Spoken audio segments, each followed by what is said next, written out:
cet instant, viens remplir ce lieu. Saint-Esprit agit. Oui, toutes les chaînes sont brisées en ton nom. Exerce ta puissance, nous avons besoin de toi.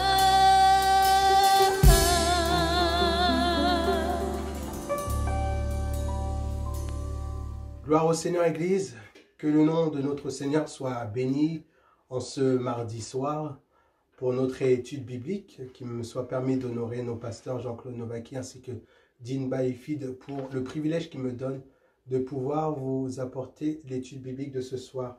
Nous allons continuer nos études sur le livre de Romains. Aujourd'hui, notre texte de base sera dans Romains 11, 1 à 36. Et nous allons parler sur Israël. Et le titre de notre étude, c'est « Dieu n'a pas encore fini avec Israël ». Prions que le Seigneur puisse nous bénir avant de commencer l'étude biblique, qu'il ouvre notre esprit pour pouvoir comprendre sa parole et pouvoir la mettre en pratique. Père éternel, nous te bénissons, nous te louons, nous t'adorons, Seigneur Jésus, qu'à toi revienne la gloire, l'honneur et la louange et l'adoration. Seigneur Jésus, je te demande, Seigneur, de venir bénir cette étude, Seigneur Jésus, que tu, Seigneur Jésus, fasses ton œuvre, Seigneur Jésus, Seigneur, rends-moi, inspire-moi, Seigneur, pour délivrer ta parole avec onction et efficacité, Seigneur, afin que ton peuple puisse être béni. Et ainsi j'ai prié dans le beau et précieux nom de notre Seigneur Jésus-Christ. Amen. Dieu n'a pas fini avec Israël. Vous savez, la nation d'Israël a été un problème très embarrassant. Les Romains la reconnaissaient leur religion juive, mais la qualifiaient tout de même de nation de secte néfaste. D'autres la classaient en tant que dans la catégorie des civilisations fossiles. Et nous voyons encore aujourd'hui que ce petit pays d'Israël pose de nombreux soucis. Tant de guerres autour de ce pays. Plusieurs se revendiquent cette terre, disant qu'elle leur appartient. On a souvent l'impression que ce pays doit disparaître de cette terre pour beaucoup de personnes, tant qu'ils sont incompris. Alors, la question est celle-ci. Dieu a-t-il fini avec Israël? Parce que quand on regarde tous les événements, on a l'impression même que Dieu a abandonné Israël. Laissez-moi vous dire, Dieu n'a pas encore fini avec Israël. Et l'apôtre Paul consacre tout le chapitre 11 à montrer que Dieu n'a pas encore fini avec Israël. Et pour cela, Paul fait appel à 5 témoins pour prouver que le plan de Dieu prévoit un futur pour la nation juive.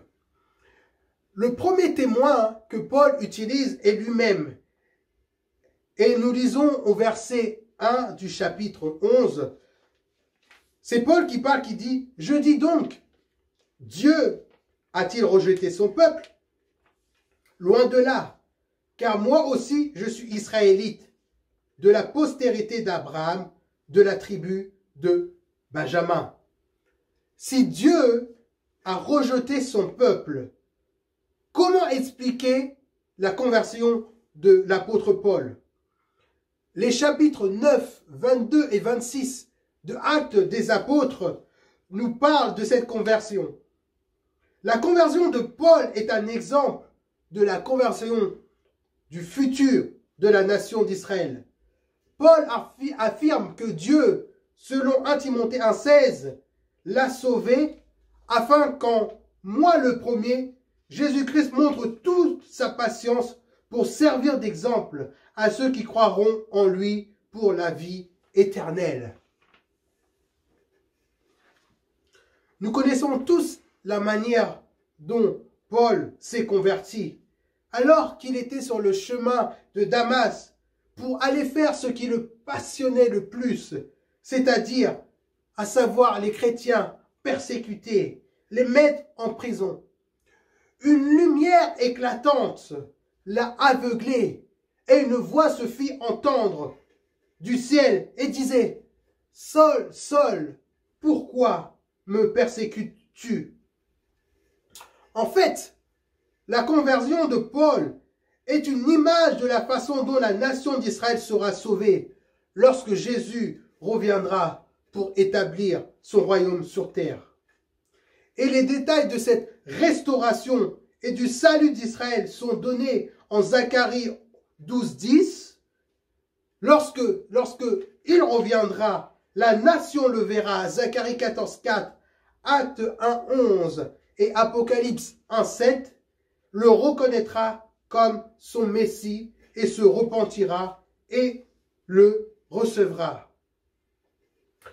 Cette expérience que Paul a eue sera la même expérience, une expérience semblable que le peuple d'Israël aura quand le Seigneur reviendra. Le deuxième témoin que Paul utilise, c'est le prophète Élie. Au verset 2, Dieu n'a point rejeté son peuple qu'il a connu d'avance. Ne savez-vous pas ce que l'Écriture rapporte d'Élie? Comment il adresse à Dieu cette plainte contre Israël? Seigneur, ils ont tué tes prophètes, ils ont renversé tes autels. Je suis resté moi seul, et ils cherchent à m'ôter la vie. Mais quelle réponse Dieu lui fait-il? Je me suis réservé 7000 hommes qui n'ont point fléchi le genou devant Baal. De même aussi dans le temps présent, il y a un reste, selon l'élection de la grâce. Israël est la nation élue par Dieu. Dieu l'a connue d'avance. Dieu l'a choisie. Elle est à lui. Elle lui appartient.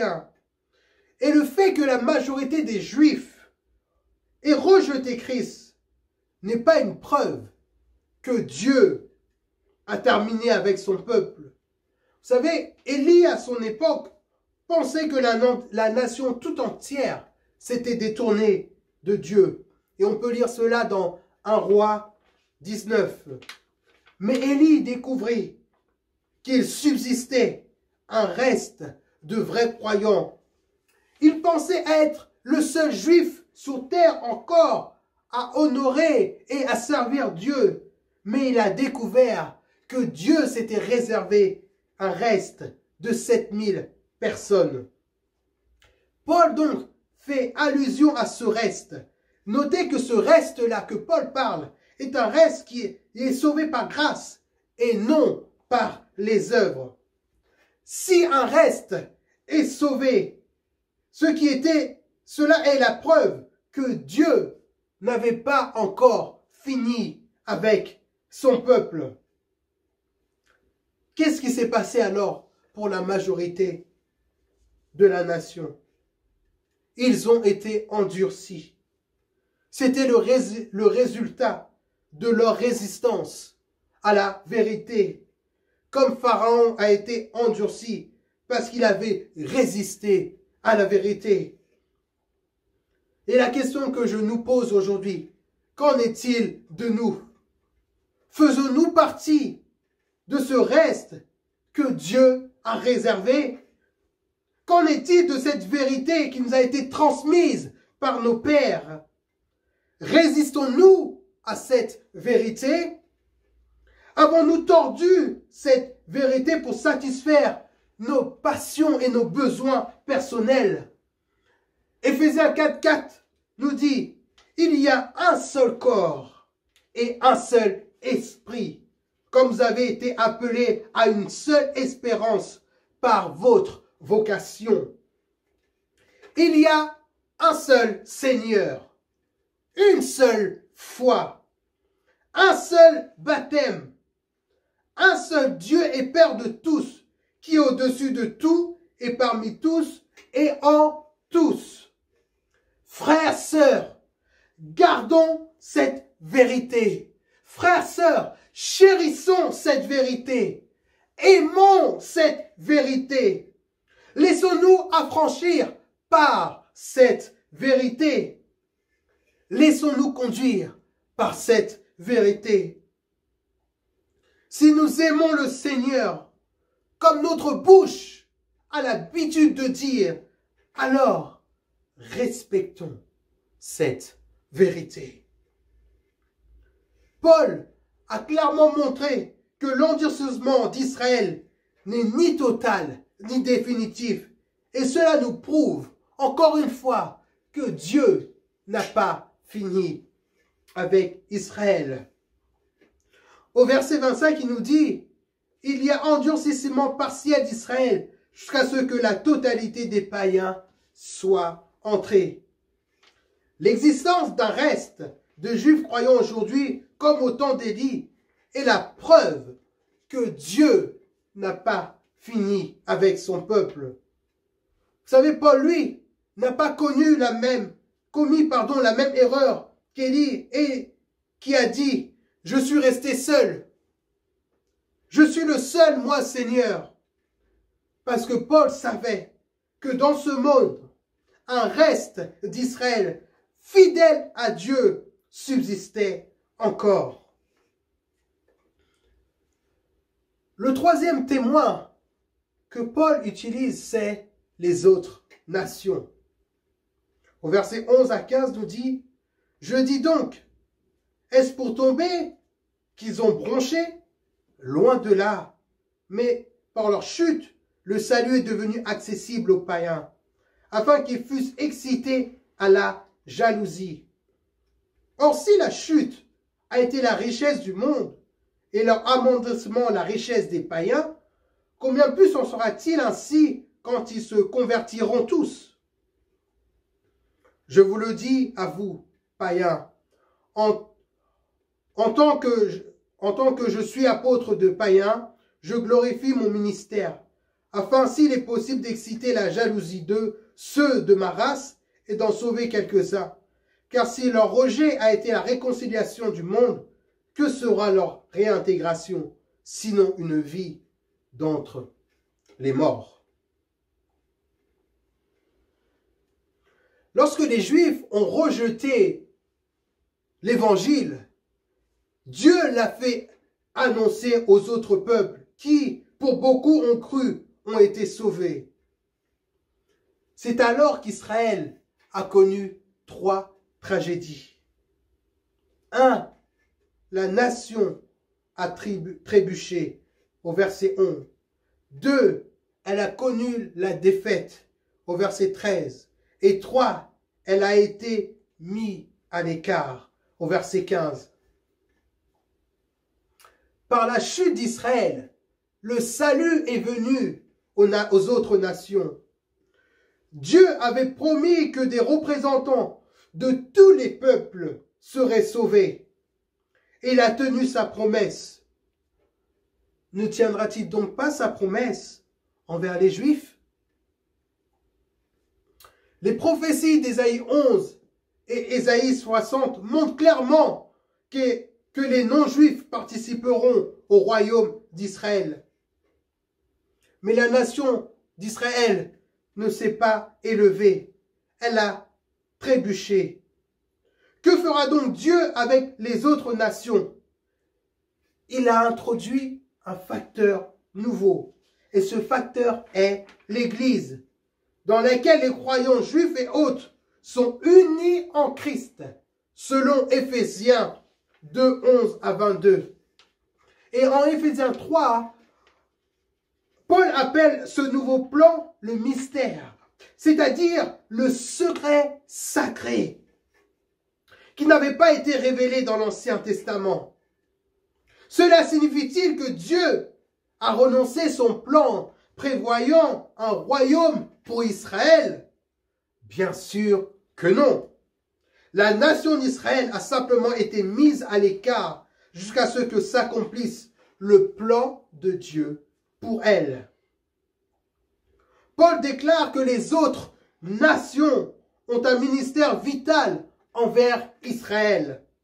Aujourd'hui, ceux qui sont sauvés rendent Israël jaloux, selon Romains 10, 19, à cause des richesses spirituelles dont ils jouissent en Christ. Aujourd'hui, Israël est en faillite spirituelle. Alors qu'aujourd'hui, nous, les chrétiens, on a toutes les bénédictions en Christ. Et cela, on peut le lire dans Éphésiens 1:3. Aujourd'hui, Israël est tombé spirituellement, c'est un fait. Mais lorsque Christ reviendra, la nation s'élèvera à nouveau. Israël a été chassé loin de Dieu. Mais un jour, la nation sera de nouveau agréée. Dieu ne brisera jamais son alliance avec son peuple. Il a promis de la rétablir. Quatrième témoin que Paul cite, ce sont les patriarches. Versets 16 à 24. Or, si les prémices sont saintes, la masse l'est aussi. Et si la racine est sainte, les branches le sont aussi. Mais si quelques-unes des branches ont été retranchées, et si toi, qui étais un olivier sauvage, tu as été hanté à leur place et rendu participant à la racine de la graisse de l'olivier, ne te glorifie pas aux dépens de ces branches. Si tu te glorifies, sache que ce n'est pas toi qui portes la racine, mais que c'est la racine qui te porte. Tu diras donc, les branches ont été retranchées, afin que moi je fusse hanté. Cela est vrai. Elles ont été retranchées pour cause d'incrédulité. Et toi, tu subsistes par la foi. Ne t'abandonne pas à l'orgueil, mais crains. Car si Dieu n'a pas épargné les branches naturelles, il ne pardonnera pas non plus. Considère donc la bonté et la sévérité de Dieu. Sévérité envers ceux qui sont tombés. Et bonté de Dieu envers toi, si tu demeures ferme dans cette bonté, autrement tu seras aussi retranché. Eux de même, s'ils ne persistent pas dans l'incrédulité, ils seront hantés, car Dieu est puissant pour les hanter de nouveau. Si toi tu as été coupé de l'olivier naturellement sauvage et hanté contrairement à ta nature sur l'olivier franc, à plus forte raison, eux aussi seront-ils hantés selon leur nature, sur leur propre olivier. Après s'être tourné vers l'avenir, Paul montre l'héritage spirituel d'Israël. N'oubliez pas, dès le début, Israël était le peuple spécial, mis à part par Dieu. Et Paul prend l'exemple pour mettre en évidence que Dieu n'a pas encore terminé avec les Juifs. Il prend l'exemple de l'olivier. L'olivier est le symbole de la nation d'Israël, selon Jérémie 11, 16, 17 et Osée 14, 7. Souvenez-vous donc que Paul ne parle pas ici de la relation entre les croyants en tant qu'individus avec Dieu, mais de la place d'Israël dans le plan de Dieu. Les racines de l'arbre soutiennent l'arbre, c'est ce que Paul nous dit. Et c'est ici encore un symbole des patriarches qui ont fondé la nation d'Israël. Dieu a conclu ses alliances avec Abraham, Isaac et Jacob. Et il ne peut en aucun cas les renier, ni les changer. Ainsi, c'est la promesse de Dieu à Abraham qui soutient Israël aujourd'hui. Beaucoup de Juifs, parmi les Juifs, ne croyaient pas. Paul est décrit comme des branches qui ont été retranchées de l'arbre. Mais il voyait une chose extraordinaire en train de se dérouler. D'autres branches qui étaient greffées à l'arbre afin elles aussi d'avoir part à sa vie. Et ces branches-là qui ont été greffées à l'arbre de vie, ce sont les non-juifs. C'est vous et moi. Quelle grâce que Dieu nous a fait. Nous ne faisions pas partie de cet arbre. Nous n'étions pas le peuple choisi de Dieu. Mais à cause de la désobéissance d'Israël, Dieu nous fait part de cette grâce. Dieu nous fait part de son royaume. Et vous savez, Église, nous devons être reconnaissants pour cela.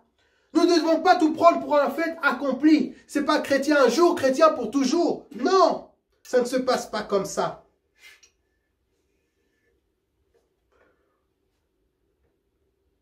Au verset 24, Paul décrit cette greffe comme contraire à la nature. Généralement, une branche greffée sur un arbre sauvage en partage la vie sans apporter les mauvais fruits. Mais ici, ce fut les branches sauvages, c'est-à-dire les étrangers, les non-juifs, qui a été greffé sur le bon arbre. Et vous savez pourquoi? Parce que la Bible nous dit, dans Jean 4, 22, que le salut nous vienne des Juifs. C'est pour ça, frères et sœurs, on ne doit rien prendre pour un fait accompli. Rien ne doit être pris pour un fait accompli. Tout ce qui nous arrive, tout ce que nous avons, c'est par la grâce de Dieu. Rien n'est fait par nos propres forces. Le monde essaie de nous faire croire que tout nous vient de nous-mêmes.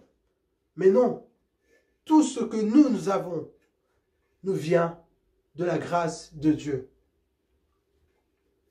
L'olivier illustre la relation entre juifs et non-juifs dans le plan de Dieu. Le retranchement de branches est l'équivalent de la chute que nous avons vu dans le verset 11, de la défaite et de la mise à l'écart. Mais vous savez, peu importe la distance dont Israël s'écarte de la vérité de Dieu, les racines sont toujours bonnes. Dieu est toujours le Dieu d'Abraham. Il est toujours le Dieu d'Isaac. Et il est toujours le Dieu de Jacob. Ce sont les patriarches. Et il tiendra les promesses qu'il leur a fait faire.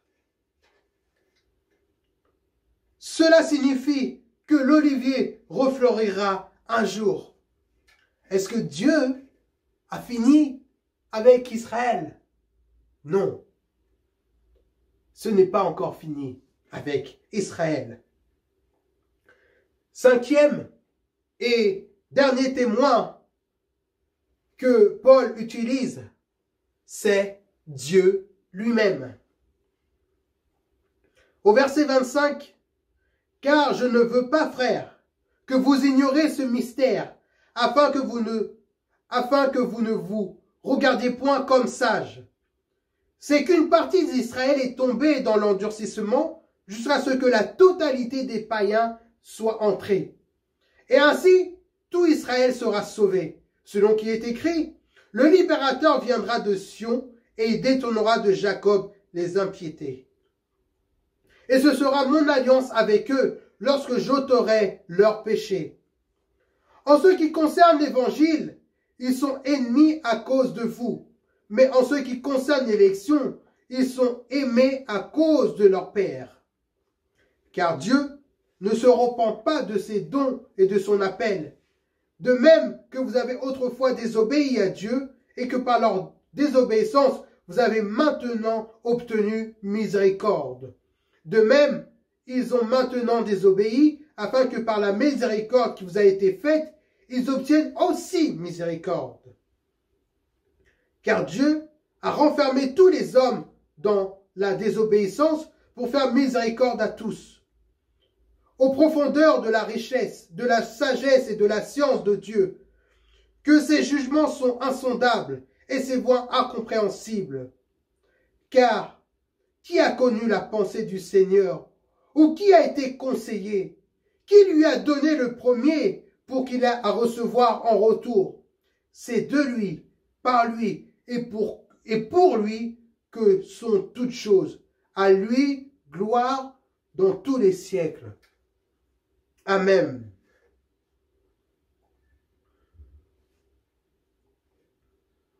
Paul a gardé son meilleur témoin pour la fin.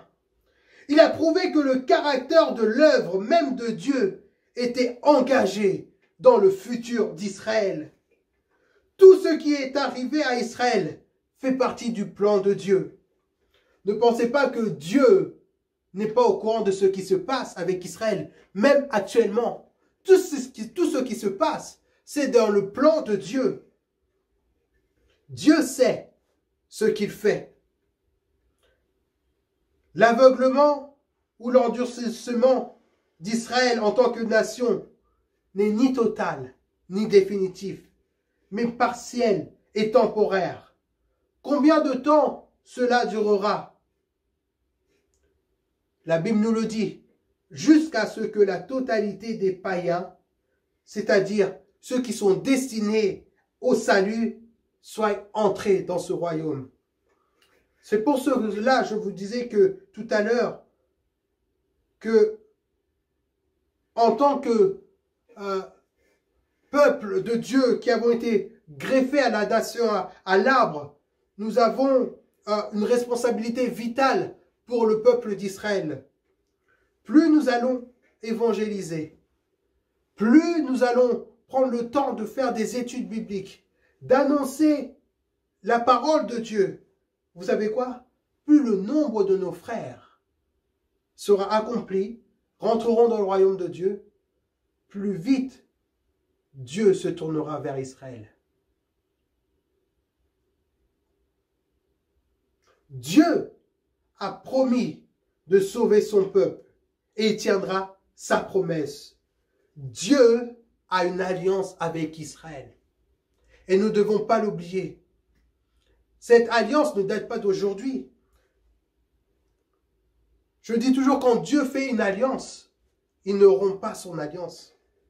Personne ne peut rompre l'alliance avec Dieu. Même si nous péchons, nous désobéissons, Dieu, quand il fait une alliance, il tient à cette alliance. Et pour le peuple d'Israël, l'alliance que Dieu a fait à Abraham, il va l'accomplir. Cette alliance sera accomplie. Malachie 3,6. C'est moi l'Éternel et je n'ai pas changé. En lui, il n'y a pas l'ombre d'une seule variation. Il est le même Seigneur, hier, aujourd'hui et éternellement. Il ne change pas, il le dit. Je suis l'Éternel, c'est moi l'Éternel, je ne change pas. Donc vous pensez que Dieu a oublié Israël? Vous pensez que Dieu a abandonné Israël? Loin de là, il ne change pas. Son alliance subsiste toujours. Nombre 23, 19. Dieu n'est pas un homme pour mentir, ni le fils d'Adam pour avoir du regret. Dieu restera logique avec lui-même et fidèle à sa parole. Quoi que fassent les hommes, faites ce que vous voulez, mais sa parole ne changera pas. Faites tout ce que vous voulez, faites tout ce que vous pouvez. Sa parole, elle, ne changera pas.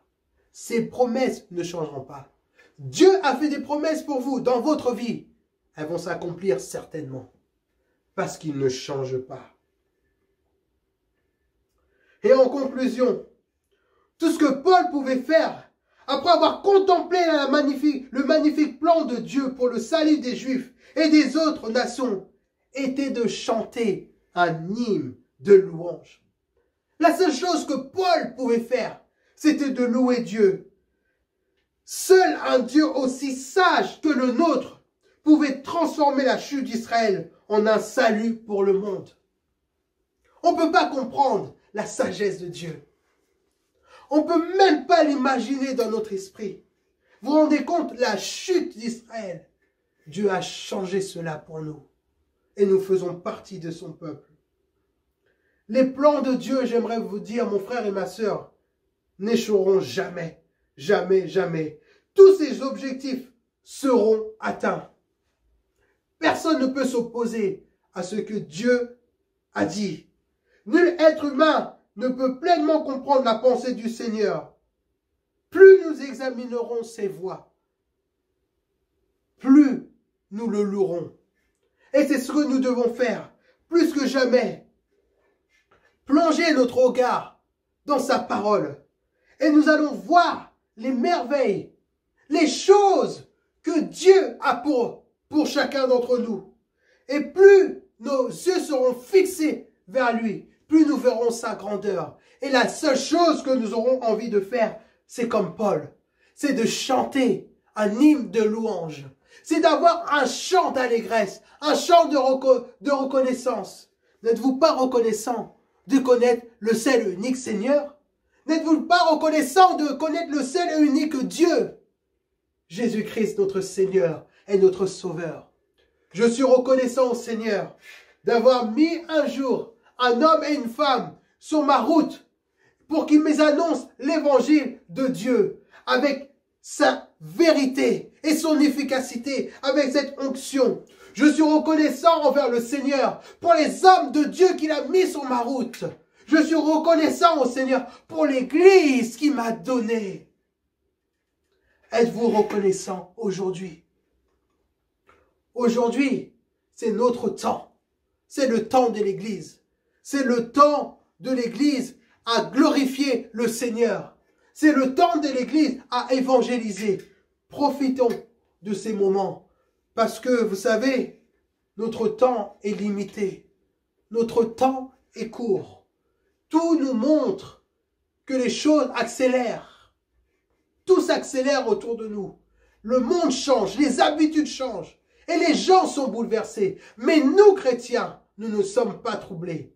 Nous, chrétiens, nous ne sommes pas bouleversés. Parce que nous savons que notre Dieu est au contrôle de toutes choses. Alors, frères et sœurs, je vous inviterai ce soir à louer le Seigneur avec moi pour ses bienfaits.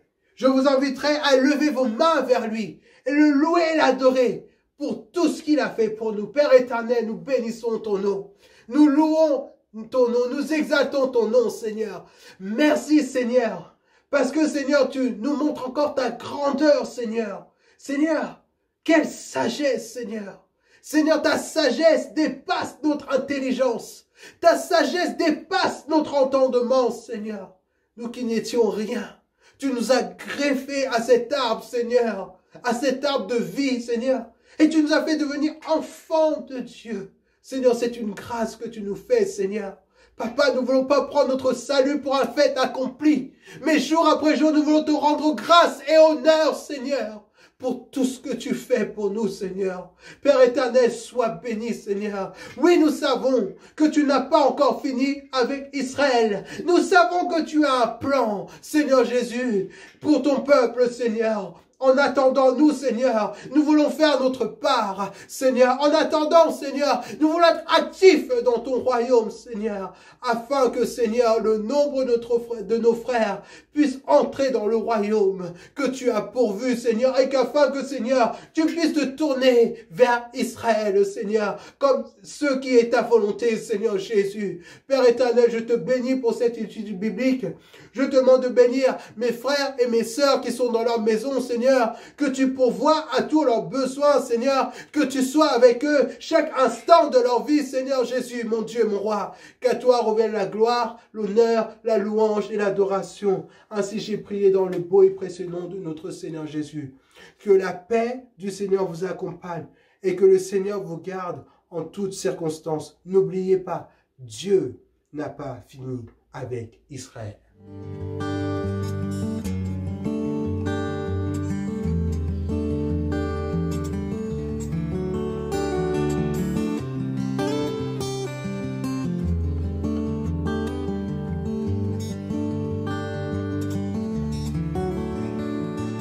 Toi qui m'as façonné au sein de ma mère, qui a prononcé sur moi des mystères et des merveilles que je porte en moi. Toi qui as célébré le jour de ma venue, qui m'as accueilli à bras étendus, et ce cœur de père s'est ému pour moi. Oh, toi qui m'as vu te renier pour me perdre, tu ne cessais de crier dans le désert que tu m'aimais, que je comptais pour toi. Oh, toi ne considère plus ce que j'étais, mais qui regarde à ce que je serai comme un sujet d'honneur et de joie.